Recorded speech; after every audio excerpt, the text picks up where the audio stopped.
آداب۔ Lock down کے اتار اور اکثر مقامات پر کرونا کے دوبارہ چڑھاؤ کے اس موسم میں جو انتہائی مشکل وقت ہے، اس میں آپ تمام حضرات بخیر ہوں گے اور ضروری احتیاط ضرور برت رہے ہوں گے۔ آج کے ایپیسوڈ میں ہم آپ کو ایک ایسا قصہ سنانے جا رہے ہیں جو ہمارے خانوادے کا ایک ایسا واقعہ ہے جس سے ہمارے بزرگ دوچار ہوئے تھے تقریباً 75 برس پہلے۔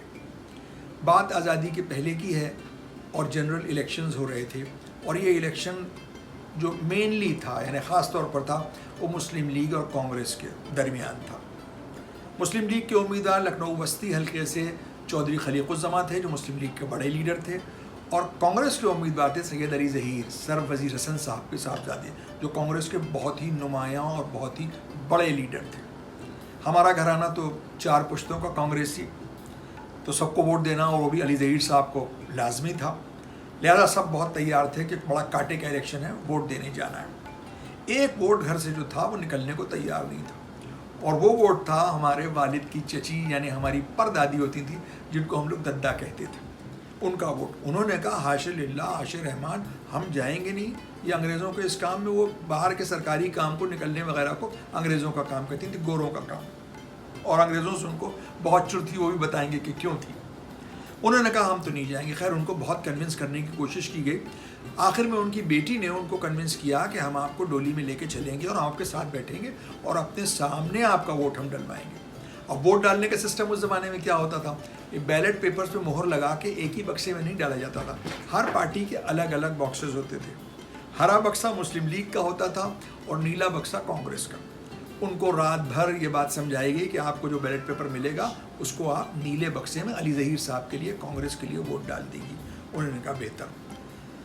شام سے ہی کاروں کو بک کر دیا گیا، ہر محلے میں جیسے ٹیکسی اسٹینڈ ہوتا ہے آج کل یا رکشہ اسٹینڈ ہوتا ہے، کبھی تانگا اسٹینڈ ہوتا تھا، محلے کے ایک مہانے پر کہار رہا کرتے تھے جو محلے میں ڈولیاں وغیرہ لے جاتے تھے سواریوں کو، عورتوں کو خاص طور سے۔ ڈاڑو کہار تھے ہمارے محلے کے پھاٹک پہ، ان سے کہہ دیا گیا، ان کی بکنگ ہو گئی کہ صبح 6:30 بجے، گرمی بہت ہے، سویرے آ جانا، بیگم صاحب ووٹ ڈالنے جائیں گی۔ کہاروں نے کہا ٹھیک ہے۔ کہار صبح 6 بجے آ گئے اور انہوں نے لا کے ڈولی جو تھی وہ ڈیوڑی میں رکھ دی کہ اب بیگم صاحب اور عورتیں اس میں بیٹھیں گی صاحب۔ اب ددا کو بستر سے اٹھایا گیا، کہا چلیے، وہ بیچاری بوکھلائی ایسے دائیں بائیں دیکھ رہی ہیں جیسے بکرے کو ذبح کرنے کے لیے لے جایا جا رہا ہے۔ وہ نکلی نہیں تھی شادی کے بعد اپنی، بس وہ شادی میں ڈولی میں بیٹھ کے گھر میں آئی تھی، اس کے بعد جانے کی کہیں ضرورت ہی نہیں تھی۔ شاز و نادر کبھی مرنے جینے میں چلی گئی تو چلی گئیں، برسوں کے بعد وہ گھر سے نکل رہی تھی۔ خیر ڈولی میں بیٹھی، ڈولی میں ان کے ساتھ ان کی بیٹی بیٹھی اور ان کے ہاتھ میں ایک تھرمس تھا، فلاسک، جو چوڑے منہ کا ہوتا تھا، بہت چوڑے منہ کا، اور اس میں برف کچلی بھی رکھی تھی، اس کے اوپر سنترے رکھے تھے چھلے ہوئے۔ وہ ان کو راستے پر کھلائے گئے کہ کہیں ان کو گھبراہٹ نہیں ہو، بوکھلا نہیں جائے بیچاری۔ خیر وہ کھاتی گئیں، وہ بیٹی بھی ان کی کہہ رہی ہیں کہ ابا اماں کچھ نہیں کرنا ہے، بس آپ کو نیلے بکسے میں وہ کاغذ ڈال دینا۔ انہوں نے کہا ٹھیک ہے۔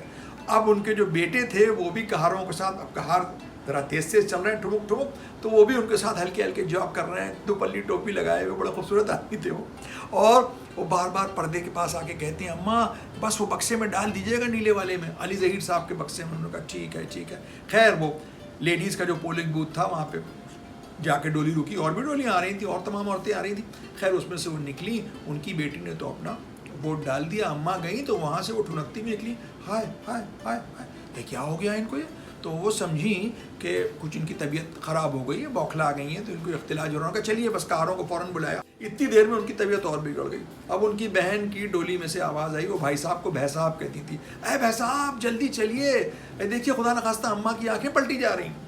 خیر انہوں نے کہا اٹھاؤ کاروں سے، لے کے جلدی جلدی جلدی جلدی دوڑتے ہوئے آئے وہ لوگ، اور بجائے ڈولی کو ڈیوڑی میں رکھنے کے وہ گھر کے اندر ان کا چلتے رہو لے کے وہ دالان میں جانے لگے۔ اب ان کی بہو نے دیکھا، انہوں نے کہا اے یہ کون مردے گھر میں گھستے چلے آ رہے ہیں؟ انہوں نے کہا کہ صاحب نے کہا ہے کہ اندر چلو۔ خیر دالان میں ڈولی رکھی گئی، اس پہ وہ پلنگ پہ لٹائی گئی۔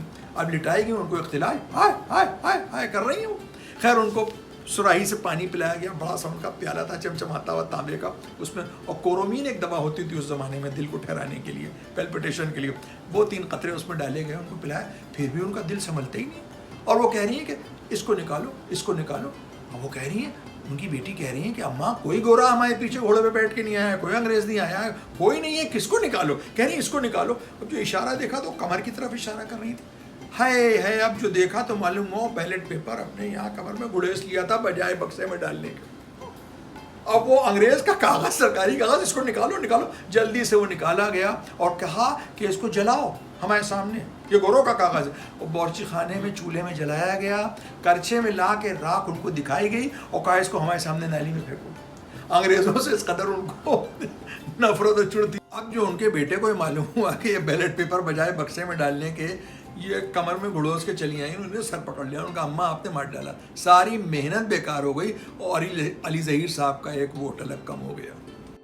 ہمیشہ کی طرح ایک مرتبہ پھر لکھنؤ کی عام بول چال کے کچھ محاورے اور کچھ الفاظ جو بہت استعمال کیے جاتے ہیں, اور یہ ایسا اس لیے ہر ایپیسوڈ میں ہوتا ہے کیونکہ آپ حضرات اس کو بہت پسند کرتے ہیں اور اپنی فرمائشیں بھی ہم کو بھیجتے ہیں اس سلسلے میں. آج کچھ جملے اور کچھ محاوروں کا ذکر ہے, جس میں سب سے پہلے ہے دیدہ دلیری.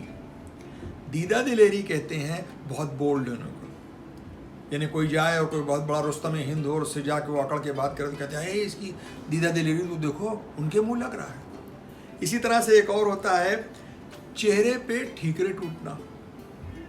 جس آدمی کا چہرہ بہت روکھا ہوتا ہے, بہت ہی زیادہ مطلب ایسا کہ جس کو دیکھ کے ایورژن ہو, اس کے تاثرات, اس کے ایکسپریشنز کو دیکھ کر, تو کہتے ہیں چہرے پہ پھٹکار برسنا جس کو کہتے ہیں, اس کو کہتے ہیں چہرے پہ ٹھیکرے ٹوٹ رہے ہیں.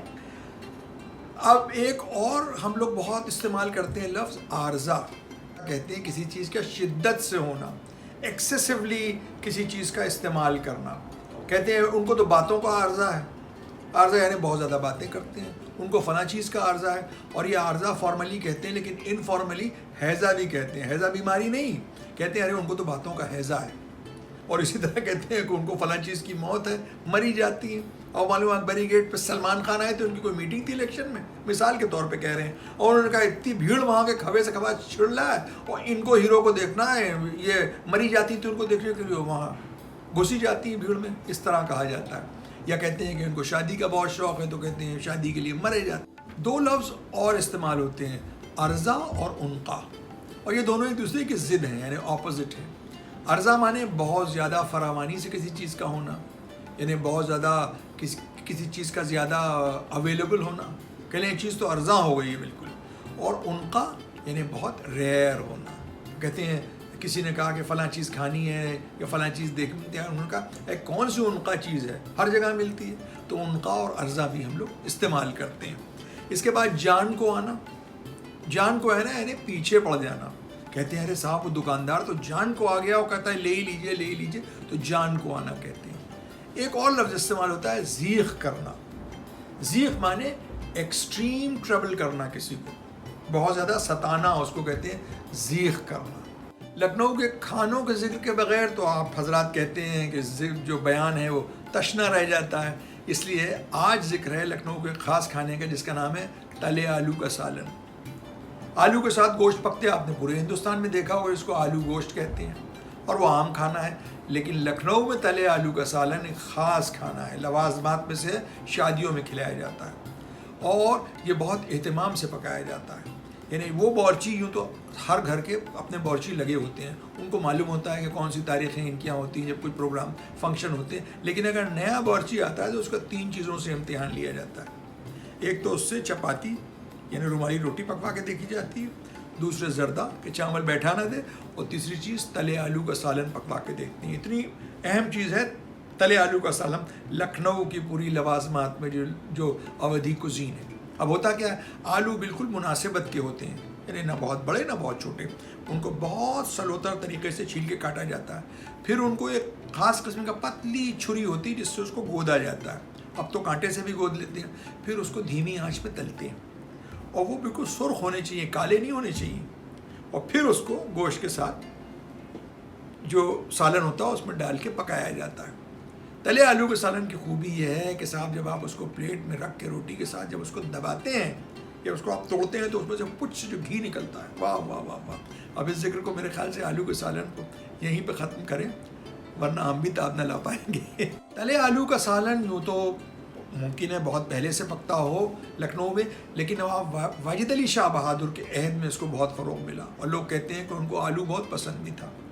لہٰذا کلکتے کی بریانی میں جو آلو ڈالا جاتا ہے اس کی شروعات کہتے ہیں کہ نواب واجد علی شاہ بہادر جب کلکتے میں رکھے گئے تھے مٹیا برج میں، تو وہاں بورچی کیونکہ حکومت تو تھی نہیں، کوئی زیادہ کاروبار تو تھا نہیں، روزمرہ کا مشاعرے ہو رہے ہیں، کھانے پک رہے ہیں، یہی سب ان کی مصروفیت تھی، تو بورچی وہاں نئی نئی چیزوں پہ جو تھے وہ ایکسپیریمنٹ کرتے تھے۔ تو ایک دن ایک بورچی نے تلے آلو جو تھے وہ بریانی میں ڈال کے دے دیے، تو بادشاہ کو پسند تو آیا، لیکن انہوں نے اس بورچی کو بلایا اور کہا کہ تلے آلو جو ہیں وہ مخصوص ہیں تلے آلو کے سالن کے لیے، لہٰذا آلو ڈالو بریانی میں، آلو ہم کو پسند آئے لیکن بغیر تلے ہوئے۔